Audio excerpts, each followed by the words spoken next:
Bismillahirrahmanirrahim. Assalamu alaikum. How are you, my dear students?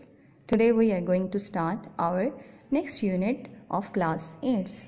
It is unit number 8. It is a poem. The name of the poem is Summer Sun. It is composed by the poet Robert Louis Stevenson. In this poem, the poet is using figurative language. In the very first stanza, the poet uses personification. What is personification? We have already discussed it in our classroom. Personification is a figure of speech in which we see human characteristics are given to some non-human objects. What is personification? When human characteristics are given to some non-human objects, it is called personification. The sun, the most powerful natural object. The sun becomes more powerful in summers. Because there are no obstacles and barriers to stop its rays. The poet of this poem shows the sun as the most powerful living human being. It is also very important for everything. No one can imagine his life without sun. Without taking any rest, the sun shines all the day. It showers its light wherever it finds place. In summer, it becomes more powerful as there are no clouds in the sky in summer. That is why sun rays become more powerful and more thicker than rains, as it is summer. As it is summer sun, in second stanza, the poet says, when we pull the curtains of the windows to keep our rooms cool, the sun rays find ways to come in, even though its rays finds little holes to come inside. Here the poet uses personification.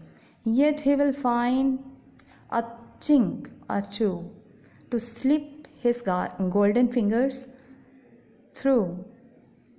It means he slits his fingers through little holes, means he finds his way out.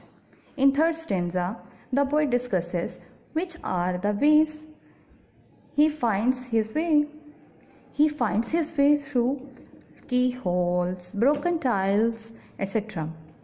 to reach everywhere inside our rooms.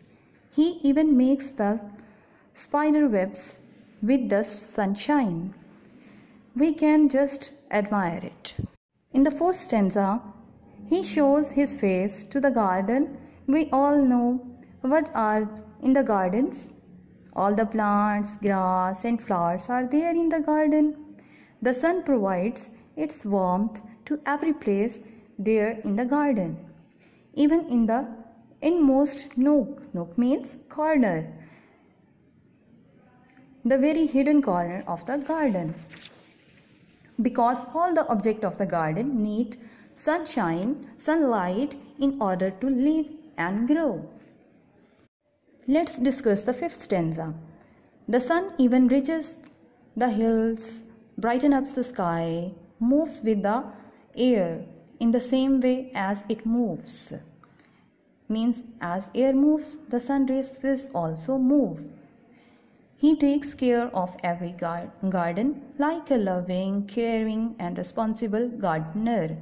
As the gardener looks after the plants, the sun also looks after everything in the garden and upon this earth. Let's conclude our poem by saying this. The sun, like a very kind, caring and cheerful, is generously showering all of his blessing upon the earth and whole mankind. So this was our today's lecture. I hope you all have understood the poem. Now try to translate it in simple Urdu, as I have written the meaning of difficult word on the book page. Thank you. Allah Hafiz. Take good care of yourselves.